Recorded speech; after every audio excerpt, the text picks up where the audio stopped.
مرکز رسول کی انجیل 4 باب،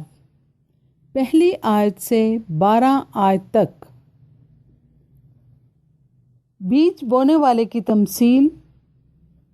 اور تمثیلوں کا مقصد۔ وہ پھر جھیل کے کنارے تعلیم دینے لگا اور اس کے پاس ایسی بڑی بھیڑ جمع ہو گئی کہ وہ جھیل میں ایک کشتی میں جا بیٹھا، اور ساری بھیڑ خشکی پر جھیل کے کنارے رہی، اور وہ ان کو تمثیلوں میں بہت سی باتیں سکھانے لگا، اور اپنی تعلیم میں ان سے کہا، سنو، دیکھو، ایک بونے والا بیج بونے نکلا، اور بوتے وقت یوں ہوا کہ کچھ راہ کے کنارے گرا اور پرندوں نے آ کر اسے چگ لیا، اور کچھ پتھریلی زمین پر گرا جہاں اسے بہت مٹی نہ ملی، اور گہری مٹی نہ ملنے کے سبب سے جلد اگایا، اور جب سورج نکلا تو جل گیا اور جڑ نہ ہونے کے سبب سے سوکھ گیا،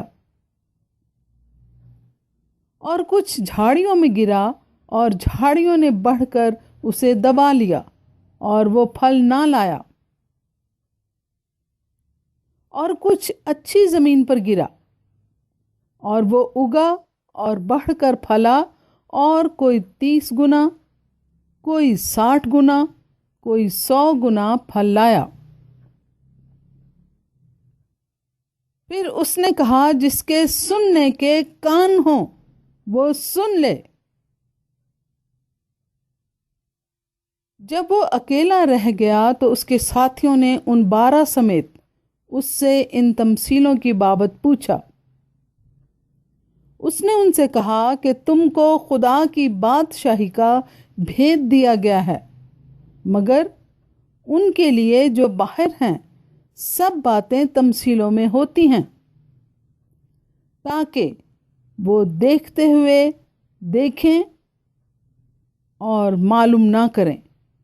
اور سنتے ہوئے سنیں اور نہ سمجھیں، ایسا نہ ہو کہ وہ رجوع لائیں اور معافی پائیں۔ کلام مقدس کے پڑھے اور سنے جانے پر خدا کی برکت ہو، آمین۔